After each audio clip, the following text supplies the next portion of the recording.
السلام علیکم ورحمۃ اللہ وبرکاتہ۔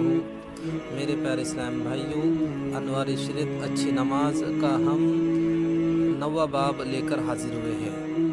یہ کتاب فقہ ملت مفتی جلال الدین احمد امجدی صاحب کی لکھی ہوئی کتاب ہے۔ 8ویں باب میں شرک و کفر کا بیان ہے۔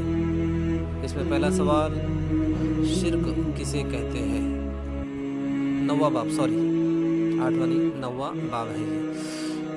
یہ سوال ہے، شرک کسے کہتے ہیں؟ اس کے جواب میں آپ نے اس میں لکھا ہے، خدا تعالیٰ کی ذات و صفات میں کسی کو شریک ٹھہرانا شرک ہے۔ ذات میں شریک ٹھہرانے کا مطلب یہ ہے کہ دو یا دو سے زیادہ خدا ماننا، جیسے عیسائیوں کے 3 خدا مانے جاتے ہیں، وہ لوگ 3 خدا مانتے ہیں، اس لیے وہ مشرک ہوئے۔ اور جیسے ہندوؤں کے کئی خدا مانے جاتے ہیں، ماننے کے سبب وہ مشرک ہوئے۔ اور صفات میں شریک ٹھہرانے کا مطلب یہ ہے کہ خدا تعالیٰ کی صفات کی طرح کسی دوسرے کے لیے کوئی صفت ثابت کرے، مثلا سمع سننا اور بصر یعنی دیکھنا وغیرہ، جیسا کہ خدا تعالیٰ کے لیے بغیر کسی کے دیے ذاتی طور پر ثابت ہے۔ یعنی اللہ رب العزت کا تمام علوم، تمام صفات، سب کچھ جو ہے تو پیارے رب کا خود کا ہے، خود ذاتی ہے، کسی کا دیا ہوا نہیں ہے۔ اسی طرح کسی دوسرے کے لیے سمیع و بصیر وغیرہ ذاتی طور پر ماننے کے بغیر خدا کے دیے، یعنی کہ اللہ تعالیٰ نے نہیں دیا، وہ جو بھی کوئی بھی دوسری ذات ہو، اس کے تعلق سے ہم اگر یہ عقیدہ رکھیں کہ اس کے پاس خود غیب کا علم یا اللہ رب العزت کی جو صفات ہے، ان صفات میں سے کوئی بھی صفت اس کی خود کی ہے، تو ایسا ماننا کفر ہے۔ اس میں بتایا گیا سمیع اور بصیر وغیرہ ذاتی طور پر ماننے کے بغیر خدا کے دیے اسے یہ صفتیں خود حاصل ہے تو شرک ہے۔ اور اگر کسی دوسرے کے لیے عطائی طور پر مانے کہ خدا تعالیٰ نے اسے یہ صفتیں عطا کی ہے تو شرک نہیں ہے۔ جیسا کہ ہم پیارے آقا محمد رسول اللہ صلی اللہ تعالیٰ علیہ وسلم کے تعلق سے یہ عقیدہ رکھتے ہیں کہ اللہ کے دیے سے ہمارے نبی کو علم غیب ہے، اللہ کے دیے سے ہمارے نبی کے پاس میں سارے خزانوں کی کنجیاں ہے۔ اس طرح سے یہ عقیدہ رکھنا شرک نہیں ہے۔ جیسا کہ اللہ تعالیٰ نے خود انسان کے بارے میں فرمایا، فَجَعَلْنَاهُ سَمِيعًا بَصِيرًا، پارہ نمبر 29 رکوع نمبر 19، یعنی ہم نے انسان کو سمیع و بصیر بنایا، سننے اور دیکھنے والا بنایا۔ اس میں اگلا سوال ہے، کفر کسے کہتے ہیں؟ اس کے جواب میں آپ نے لکھا ہے، ضروریات دین میں سے کسی ایک بات کا انکار کرنا کفر ہے۔ ضروریات دین بہت سے ہیں، ضروریات دین میں بہت ساری چیزیں آتی ہیں، ان میں سے چند یہ ہے، خدا تعالیٰ کو ایک اور واحد واجب الوجود ماننا، یعنی کہ اللہ رب العزت کا وجود ہے، وہ ایک ہے، وہ ہے، یعنی ہمارا رب ہے، اس کی ذات و صفات میں کسی کو شریک نہ سمجھنا، اللہ رب العزت کی ذات میں اور اس کی صفات میں کسی دوسرے کو شریک نہ سمجھنا، یہ ضروریات دین میں سے ہے۔ ظلم اور جھوٹ وغیرہ تمام عیبوں سے اس کو پاک ماننا۔ اب یہاں پر یہ بتایا گیا کہ اللہ رب العزت کے تعلق سے اگرچہ ہم نے یہ عقیدہ رکھے کہ اللہ رب العزت ہم پر ظلم کر رہا ہے، کہ اللہ رب العزت کو میرا ہی گھر دکھا کیا، ایسے اکثر کچھ نقصان ہو جانے پر یا کسی کا انتقال ہو جانے پر ہمارے گھر کی عورتیں بولو یا کوئی بڑے نقصان کی وجہ سے ہم خود بولے ایسے جملے نکال دیتے ہیں کہ اللہ کو میرا ہی گھر دکھا، تو ایسا جملہ کہنا کفر ہے، ایسا سوچ رکھنا کفر ہے۔ تو اس کے لیے ظلم اور جھوٹ وغیرہ تمام عیوب سے اس کو پاک ماننا یہ ضروریات دین میں سے ہے۔ اس کے لیے ملائکہ اور اس کی تمام کتابوں کو ماننا، اللہ رب العزت کی جو چاروں کتابیں ہیں ان پہ بھی ہمارا ایمان ہونا چاہیے، اور اللہ رب العزت کے فرشتوں پر بھی ہمارا ایمان ہونا چاہیے۔ قرآن مجید کی ہر آیت کو حق سمجھنا، حضور سید عالم صلی اللہ تعالیٰ علیہ وسلم اور تمام انبیاء کرام کی نبوت کو تسلیم کرنا، یہ بھی ضروریات دین میں سے ہے۔ اب یہاں پر ایک جملہ بتایا گیا، قرآن مجید کی ہر آیت کو حق سمجھنا، تب یہاں پر ہم قرآن مجید کے اندر کچھ صورتیں ایکسٹرا زبردستی کے ڈال نہیں سکتے۔ جیسے کچھ لوگوں کا عقیدہ یہ ہے کہ 40 صورتیں تھیں، 40 پارے تھے، ان میں 5 صورتیں تھیں، تو حضرت عمر رضی اللہ تعالیٰ عنہ کی بکری نے جو ہے تو 10 پارے خالی، اس میں یہ 5 صورتیں چلی گئی، ایسا ماننا بھی کفر ہے۔ ان سب کو عظمت والا جاننا، انہیں ذلیل اور جھوٹا نہ سمجھنا، یعنی کہ تمام انبیاء کرام کو عظمت والا جاننا یہ بھی ضروریات دین میں سے ہے، اور انہیں جھوٹا نہ سمجھنا، ذلیل نہ سمجھنا یہ بھی ضروریات دین میں سے ہے۔ ان کی ہر بات جو قطعی اور یقینی طور پر ثابت ہو اسے حق ماننا، حضور علیہ السلام کو خاتم النبیین ماننا، یعنی کہ یہ بھی ضروریات دین میں سے ہے۔ اگرچہ کوئی یہ اپنی کتاب میں لکھتا ہے کہ اگرچہ بعد میں کوئی نبی پیدا ہوتا ہے تو ہماری نبی کی خاتم النبیین میں کوئی فرق نہیں آئے گا، ایسا اگرچہ کوئی اپنی کتاب میں لکھتا ہے تو وہ انسان بھی ضروریات دین کا انکار کر رہا ہے، اس لیے وہ کافر ہوا۔ ان کے بعد کسی نبی، یعنی ہمارے نبی علیہ السلام کے بعد کسی نبی کے پیدا ہونے کو جائز نہ سمجھنا، یہ ضروریات دین میں سے ہے۔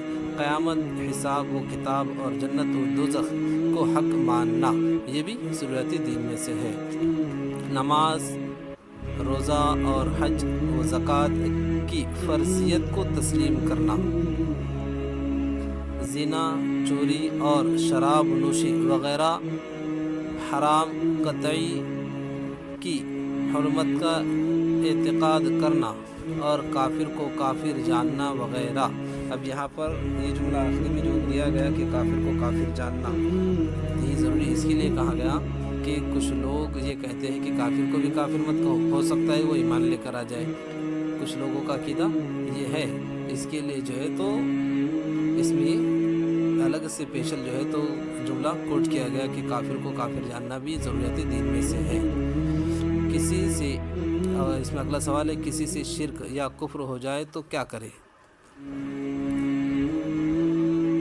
جواب، توبہ اور تجدید ایمان کرے۔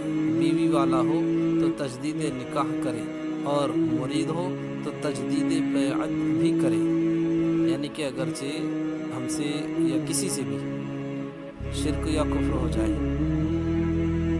عقیدہ تو نہیں رہے گا لیکن ہمارا اگرچہ جملہ ایسا نکل گیا کہ جس سے شرک ہو رہا یا کفر ہو رہا یا لا علمی کی یعنی کم علمی کی وجہ سے اگرچہ ہمارا کوئی ایسا عقیدہ بن گیا کہ جس سے ہم مشرک ہو گئے یا کافر ہو گئے، تو پھر جب ہمارے علم میں آ جائے تو ضروری ہے کہ ہم توبہ کریں اور کلمہ پڑھے، ساتھ و ساتھ اگرچہ شادی شدہ ہے تو بیوی سے دوبارہ نکاح کرے، اور اگرچہ کسی پیر سے مرید ہے تو دوبارہ ان سے بیعت کرے۔ اگلا سوال، شرک و کفر کے علاوہ کوئی دوسرا گناہ ہو جائے تو معافی کی کیا صورت ہے؟ اس کے جواب میں آپ نے لکھا، توبہ کرے، خدا تعالیٰ کی بارگاہ میں روئے، گڑ گڑائے، اپنی غلطی پر نادم و پشیمان ہو، اور دل میں پکا عہد کرے کہ اب کبھی ایسی غلطی نہ کروں گا۔ صرف زبان سے توبہ توبہ کہہ لینا توبہ نہیں ہے، ہمیں چاہیے کہ ہم سچے دل سے توبہ کریں، اور توبہ اسی کو کہیں گے کہ جب ہم ایک چیز سے جب توبہ کر لیں تو دوبارہ گناہ نہ کریں۔ اگلا سوال، کیا ہر قسم کا گناہ توبہ سے معاف ہو سکتا ہے؟ جواب، جو گناہ کسی بندے کے حق تلفی سے ہو، مثلا کسی کا مال غصب کر لیا، کسی پر تہمت لگائی یا ظلم کیا، تو ان گناہوں کی معافی کے لیے ضروری ہے کہ پہلے اس بندے کا حق واپس کیا جائے یا اس سے معافی مانگی جائے، پھر خدا تعالیٰ سے توبہ کرے تو معاف ہو سکتا ہے، اور جس گناہ کا تعلق کسی بندہ کی حق تلفی سے نہیں ہے بلکہ صرف خدا تعالیٰ سے ہے، اس کی دو قسمیں ہیں۔ ایک وہ جو صرف توبہ سے معاف ہو سکتا ہے جیسے شراب نوشی کا گناہ، اور دوسرے وہ جو صرف توبہ سے نہیں معاف ہو سکتا ہے جیسے نمازوں کے نہ پڑھنے کا گناہ۔ اس کے لیے ضروری ہے کہ وقت پر نمازوں کے ادا نہ کرنے کا جو گناہ ہوا اس سے توبہ کرے اور نمازوں کی قضا پڑھے۔ اگر آخر عمر میں کچھ قضا رہ جائے تو ان کے فدیے کی وصیت کر جائے۔ اور یہاں تو معاملہ بڑا ڈینجر ہے کہ ہم لوگ نمازوں کو کچھ سمجھتے ہی نہیں۔ اب یہاں تو بالکل یہ ہے کہ اس اگرچہ ہمارے آخری وقت کے اندر ہم اب سوچے کہ اب کچھ نہیں ہے، چلو نماز پڑھ لیتے، قضائے عمری کر لیتے، ہم عمر بھر کی قضاؤں کا حساب لگائے، نمازیں پڑھے، لیکن مرنے سے پہلے کچھ قضا باقی رہ گئی، تو اب یہاں پر بتایا گیا کہ اس کا فدیہ دیا جائے۔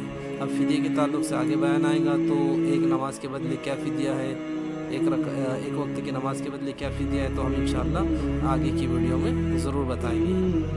لیکن میرے پیارے بھائیوں، ہمیں چاہیے کہ ہم گناہوں سے بچیں، اللہ رب العزت کی بارگاہ میں توبہ کریں۔ اب یہاں پر صاف صاف بتایا گیا کہ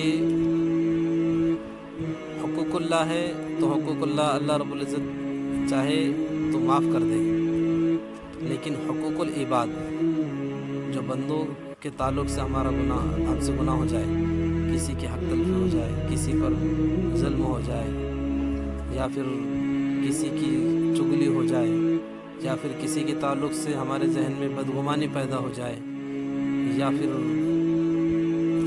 کسی بھی طریقے سے کوئی بھی بندے کا حق مار لیا گیا ہو، تو یہ گناہ تو بالکل بھی معاف نہیں ہونے والے ہیں۔